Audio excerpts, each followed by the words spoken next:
When shall we three meet again? When the battle's lost to one. Where the place? Upon the heath. There to meet with Macbeth. I come, Grey Malkin. Anon. Fair is foul, foul is fair. Hover through the fog and filthy air. Oh, what bloody man is that? This is the sergeant that fought against my captivity. Hail, brave friend.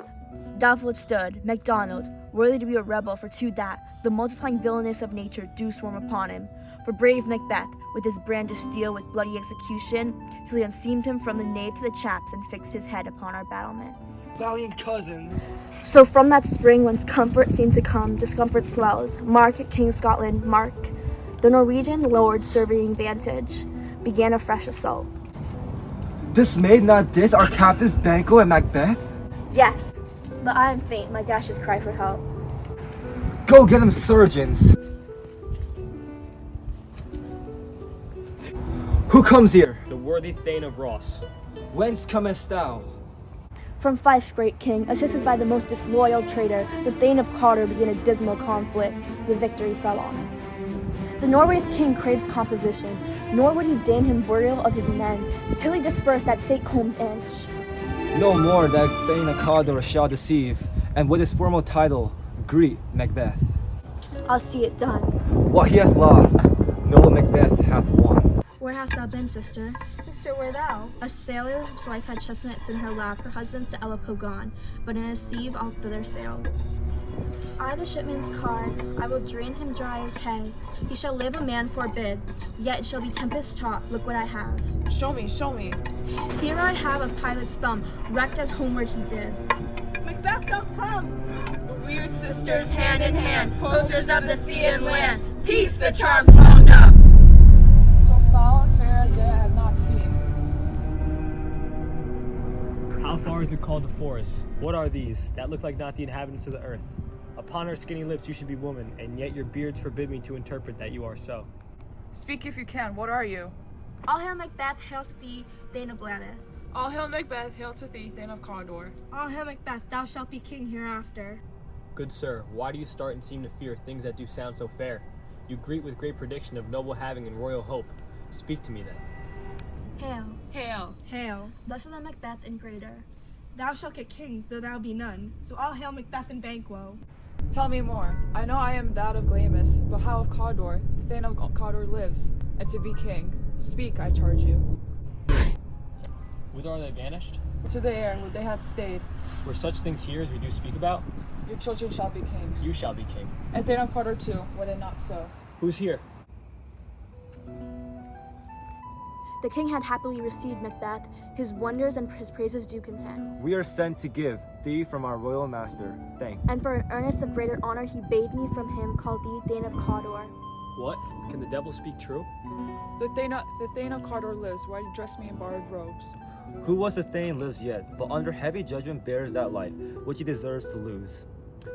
But treason's capital, confessed and proved, have overthrown him. Glamis and the Thane of Cawdor, the greatest is behind. Thank you for your pain. Do not hope your children shall be kings, when those that gave me the Thane of Cawdor to me promised no less to them? 'Tis strange, and oftentimes to win us harm.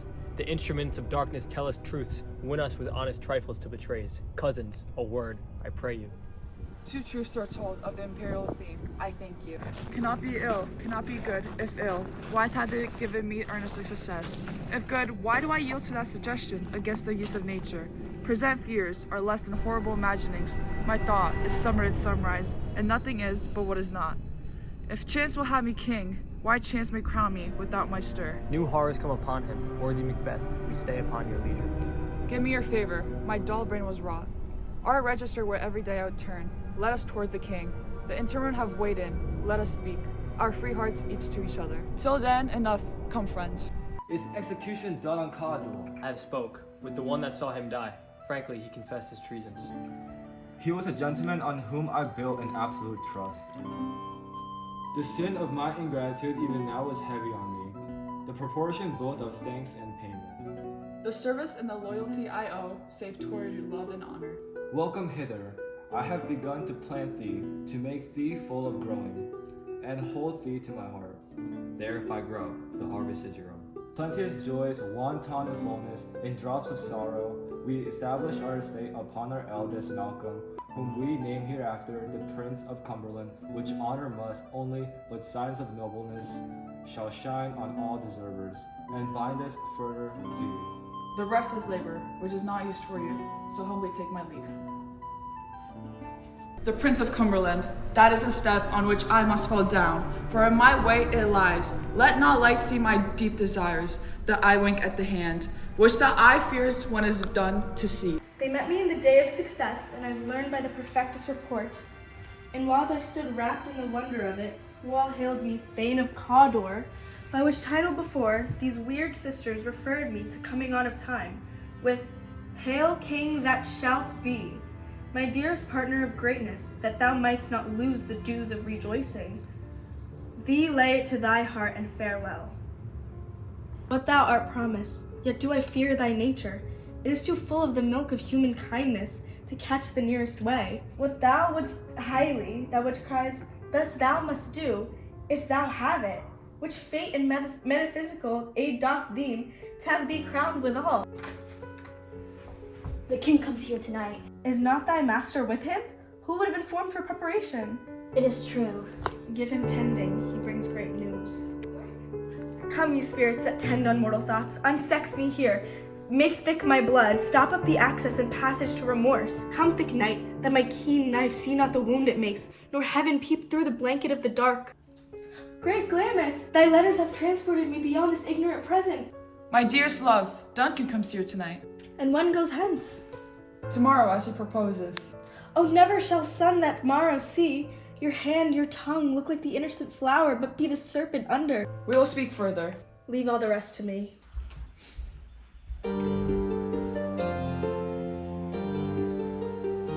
CC, our honored hostess. Thank you for your time. Your Majesty loads our house.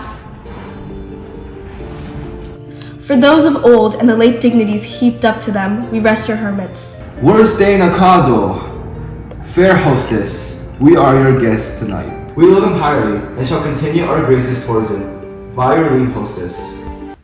In these cases, we still have judgment here. He's here in double trust. First, as I am his kinsman and his subject, strong both against the deed, then as his host, who should against his murderer shut the door, now not bear the knife myself.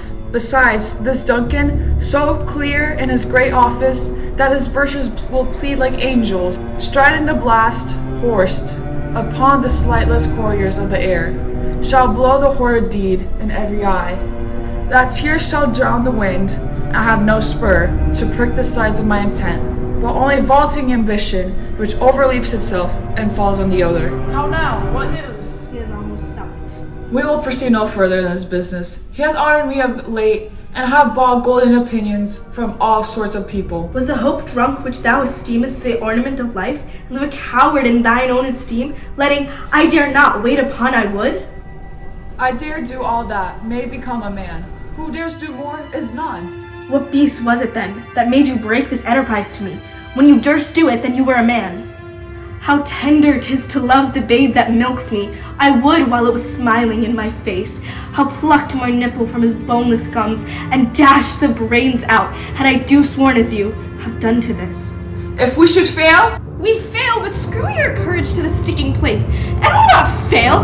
When Duncan is asleep, his two chamberlains, with wine and a sail, so convince that memory, the warder of the brain, the receipt of reason. What cannot you and I perform upon the unguarded Duncan, his spongy officers, who shall bear the guilt of our great quell?